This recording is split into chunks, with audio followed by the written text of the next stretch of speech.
Don't know if you've heard about property groups or investment groups. This is where a group of people get together and it actually costs you money. It can be as high as $5,000 to buy into these groups, and then they go around and as a group you buy property together. Is it such a good idea? I'm going to talk to Simon Presley from Propertyology, who joins me. Good morning, Simon. Good morning, Kevin. How are you? Good, mate. Thank you for your time. What can you tell me about these property groups, and is it such a good idea? Oh, look, I'm very sceptical of them. I've got to be honest, Kevin.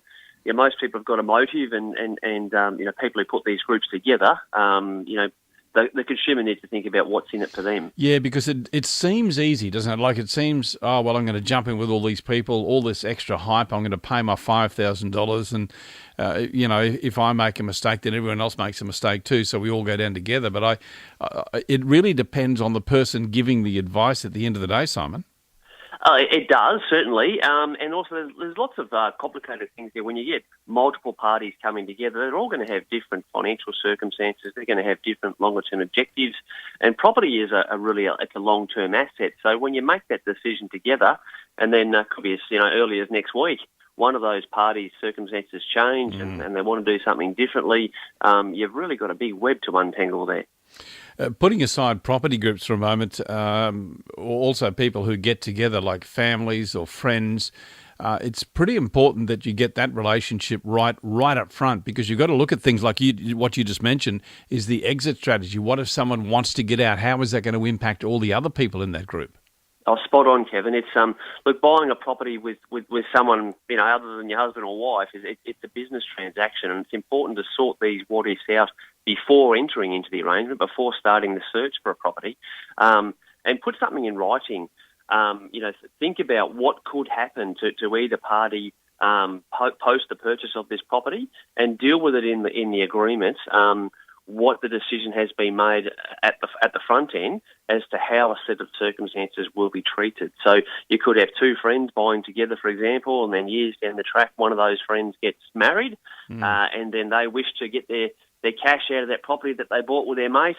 That mate doesn't want to sell, or it might be the worst time to sell that property in that particular market. There's lots of things that need to be planned ahead. Even in that scenario too, where two mates do get together, one may go off and get married and thinks, well, hang on, I want to bring my wife into this as well. You're then bringing another whole layer of personality into it, which brings about some conflict as well. So these are all things, as you said, need to be documented right up front.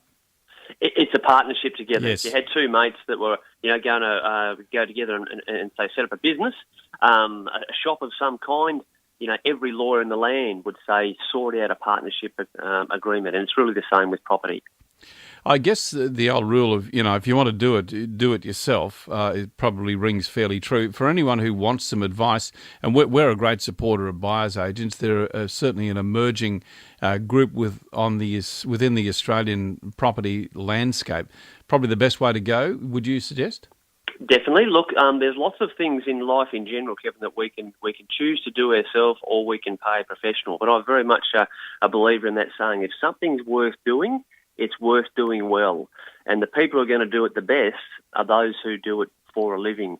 It's impossible for anyone to know what you don't know, but someone who does something for a living is going to know a lot more than you. So for someone looking to engage a professional to help buy a property, I would direct them to REBA, REBAA, which is lots of initials. Look, it's a national body, and not anyone can join us here. You have to be more than a buyer's agent. You have to be heavily scrutinised to be a part of REBA, and that's a good starting point for anyone looking to engage a professional. Yeah, REBBA, is it? REBAA. Oh, REBAA. Okay, yes. Good. Okay, and that's the buyers agency group. Hey, Simon, I want to thank you so much for your time today. Propertyology is the website. That's the man, Simon Presley, I've been talking to. Simon, thanks for your time.